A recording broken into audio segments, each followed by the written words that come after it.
జనసేన రాజకీయ పార్టీ పెద్ద బహిరంగ సభ నిర్వహించింది. దీనికి ప్రత్యేకంగా పవన్ కళ్యాణ్ గారి సోదరుడైనటువంటి నాగబాబు గారిని ఆహ్వానించారు. పొంగనూరు అంటే పెద్దిరెడ్డి రామచంద్రారెడ్డి గారు గెలిచినటువంటి నియోజకవర్గం, ఆయన సొంత నియోజకవర్గం. కేవలం 11 సీట్లు మాత్రమే గెలిచినటువంటి వైఎస్ఆర్ కాంగ్రెస్ పార్టీలో పొంగనూరు నుంచి పెద్దిరెడ్డి రామచంద్రారెడ్డి గారు ఘన విజయం సాధించారు. చాలా కీలకమైనటువంటి నేత వైఎస్ఆర్ కాంగ్రెస్ పార్టీకి. బహుశా జనసేన రాజకీయ పార్టీ పెద్దిరెడ్డి రామచంద్రారెడ్డి గారిని ఘాటుగా విమర్శించాలనే ఉద్దేశంతో ఈ బహిరంగ సభ నిర్వహించారని నేను భావిస్తున్నాను. తప్పేం లేదు, గట్టిగా విమర్శించాలని అనుకోవటం జనసేన రాజకీయ పార్టీ, పైగా మా ప్రత్యర్థి రాజకీయ పార్టీ ఏ విధమైన తప్పు లేదు. దానికి ప్రత్యేకంగా నాగబాబు గారిని ఆహ్వానించారు. మన ఉప ముఖ్యమంత్రి గారి సోదరుడు, ఆయన కూడా వచ్చాడు, ఆ సభలో పాల్గొన్నారు. ఆయన కూడా ఉపన్యసించాడు. అయితే ఇక్కడ గమనించవలసినటువంటి అంశం ఏమిటంటే, ఆయన ఉపన్యాస ధోరణి మాత్రమే కించిత్ ప్రమాదకరంగా ఉందనే విషయాన్ని నేను చెప్పాలనే ఉద్దేశంతో మీ ముందుకు వచ్చాను. ఆయన ఉపన్యసించే ముందు ఆయన మాట్లాడినటువంటి మాటలు ఒక్కసారి మీరు చూస్తే అర్థమవుతుంది. కూటమి ప్రభుత్వం వచ్చి 7 నెలలు అయింది, ఇంకా అది చేయలేదు, ఇంకా అది చేయలేదు, ఇది చేయలేదు, ఆ స్కీమ్ రాలేదు, ఈ వెల్ఫేర్ స్కీమ్ రాలేదని నోటుకొచ్చినట్లు వాగే వైసీపీ గోండాలకి, కుక్కలకి,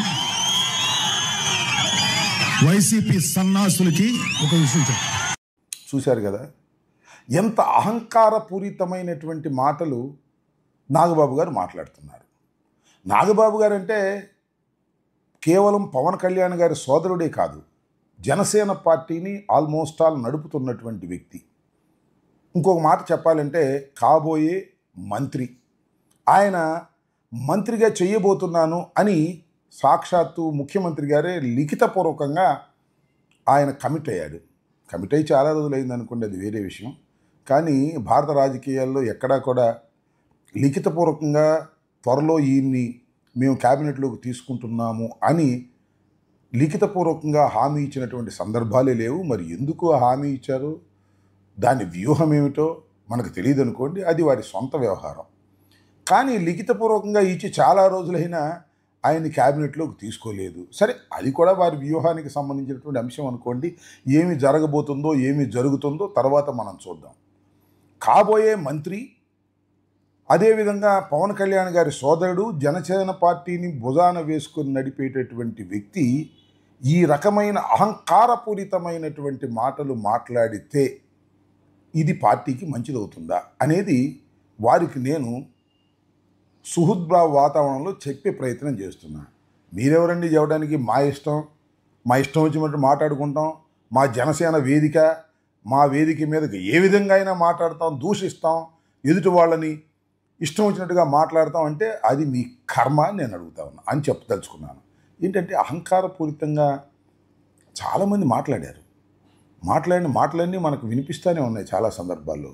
వాళ్ళు రాజకీయాల్లో ఏ స్థాయికి వెళ్ళారో ఒకసారి ఆలోచించుకోవాలి, ఆత్మవిమర్శ చేసుకోవాలని నేను చెప్పదలుచుకున్నా. నాగబాబు గారి అహంకారపూరితమైనటువంటి మాటలు జనసేనను నట్టేట ముంచే ప్రమాదం ఉన్నది అని ఆ నాయకత్వం గ్రహించి మంచి సాంప్రదాయాలను రాజకీయాల్లోకి తీసుకొస్తే మంచిది అనేది నా అభిప్రాయం. ఇంకా రెండో విషయానికి వచ్చినప్పుడు, పవన్ కళ్యాణ్ గారు నిన్న ఉదయమే తెల్లారుజామున ముద్రగడ పద్మనాభం గారి ఇంటి మీద దారుణమైన దాడి జరిగింది. ఆ దాడి చేసినటువంటి వ్యక్తి ఒక జనసేన పార్టీ కార్యకర్తనని ఆయనే చెప్పుకున్నాడు. మరి ఉన్మాదో, తాగుబోతో ఎవరైనా కానీ జనసేన పార్టీ అన్న తర్వాత పవన్ కళ్యాణ్ గారు దాన్ని రియాక్ట్ కావాలి, లేదా వారి పార్టీ రియాక్ట్ కావాలి. వాళ్ళ పార్టీలో అక్కడక్కడ రియాక్ట్ అయ్యారు. ఆయన జనసేనకు సంబంధం లేదని అన్నారు. 100కి 100 పాళ్ళు అతను జనసేన కార్యకర్త, పెద్ద గుర్తింపు కార్యకర్త అవునో కాదో మనకు తెలియదు. ఎందుకంటే ఆయన ఫ్లెక్సీలు, ఆయన మెడలో కండవాలు వేసుకొని, జనసేన కండవాలు వేసుకొని ఫోటోలు దిగినటువంటి సందర్భాలు సోషల్ మీడియాలో మూవ్ అవుతున్నాయి. 100కి 100 పాళ్ళు అతను జనసేన కార్యకర్త. సరే, పెద్ద కుట్రతో వచ్చాడా, కుట్ర లేకోకుండా వచ్చాడా అనే విషయాలను పక్కన పెడితే ఇది అందరూ ఖండించవలసినటువంటి అంశం. ముద్రగడ పద్మనాభం గారు ఒక నిస్వార్థ రాజకీయ నాయకుడు. కాపు కులంలో ఆయన ప్రముఖుడే కాకుండా కాపు కులానికి మేలు చేయాలని ఉద్యమాలు నడిపినటువంటి వ్యక్తి. అలాంటి వ్యక్తి ఇంటి మీద దాడి జరిగితే పవన్ కళ్యాణ్ గారు కాముగా ఉండటం సమంజసం కాదు. సరే, కాముగా ఉంటే ఉన్నారు పో. చాలా సందర్భాలు అనేవాడు మీకు గుర్తుందా? నా మీద విమర్శ చేయాలంటే జగన్మోహన్ రెడ్డి గారు మళ్ళీ కాపుల్ని తీసుకొచ్చి నా మీద విమర్శ చేస్తాడు, ఇదేం అన్యాయం అని మాట్లాడేవాడు. ఇవాళ నేను అడుగుతా ఉన్నా పవన్ కళ్యాణ్ గారు, ముద్దగడ పద్మనాభం గారి ఇంటి మీద దాడి జరిగితే దాన్ని ఖండించడానికి వారి కుమార్తెను మీరు మీడియా ముందుకు తీసుకొచ్చారు. లంపూడ్లో నాన్నగారింటి దగ్గర దాడి జరిగిందని టీవీలో చూసి చాలా బాధపడుతున్నారు. ఇలాంటి దాడులు ఎక్కడ ఎవరి మీద జరగకూడదు. నేను ఈ దాడిని తీవ్రంగా ఖండిస్తున్నాను. పవన్ కళ్యాణ్ గారు ఇలాంటి దాడుల వెనకాల అస్సలు ప్రోత్సహించరు. జనసేన నుంచి చేస్తున్నారని చెప్పి ఆరోపణలు, డబ్బులు ఇచ్చి చేయిస్తున్నారని చెప్పి ఆరోపణలు చేస్తూ ఉన్నారు. పవన్ కళ్యాణ్ గారు ఎప్పుడూ ఇలాంటివి ప్రోత్సహించలేదు. ఆయనకి ప్రజలన్నా నాయకులన్నా ఎంతో గౌరవం. వాళ్ళ మీదకి ఏం చేసినా సరే వాళ్ళని ఖండిస్తూ ఉంటారు.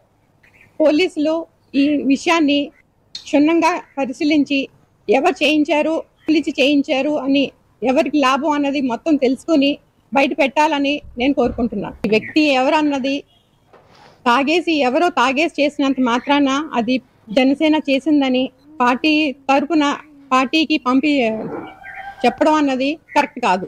ఎవరో 1-2 మీటింగ్లకు వచ్చి జనసేన జై జనసేన అన్నంత మాత్రాన వాళ్ళు చేసిన పనిని కూడా ఇలా పార్టీ పరంగా నెట్టడం కూడా అంత కరెక్ట్ కాదని నేను భావిస్తున్నాను.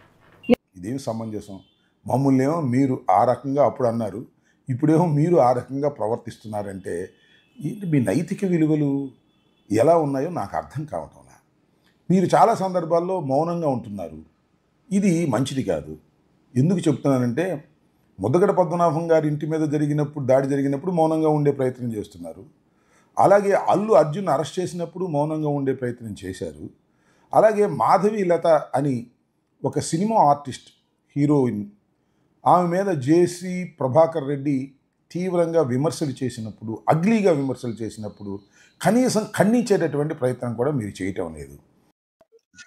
అసలు ఆ అమ్మాయి ఫోటో చూశారా మీరు? ఉత్తపిత్తలుండి రోజాస్ వేసుకుంటాను. అట్లా అమ్మాయే చెప్పేది. నాయనా అవేంటో ఉన్నాయి కదా బీజేపీలో, సబ్ కాస్ట్, బజరంగ్ దళ, ఇంకా ఏంటంటే ఉన్నాయా? మంచి అమ్మాయినని పెట్టకూడదా? దానికే పేరు లేదు, అది ఒక పెద్ద ప్రాస్టిట్యూట్. మీరు ఏ ఫీల్డ్ నుంచి అయితే ఇంత పెద్ద ఎత్తున నాయకుడిగా పెరిగారో ఆ ఫీల్డ్లో జరుగుతున్న అన్యాయాల గురించి కూడా మీరు ఖండించుకోకుండా మాట్లాడుకోకుండా ఉండటం సమంజసం కాదు. సమయం వచ్చినప్పుడు మాత్రం ఆవేశపూరితంగా ఊగిపోతూ ఉపన్యాసాలు చెప్తారు. మీ అన్నదమ్ములు ఇద్దరు ఎప్పుడు ఏం మాట్లాడతారో అర్థం కాకపోతే మీకే ప్రమాదం అని చెప్పే ప్రయత్నం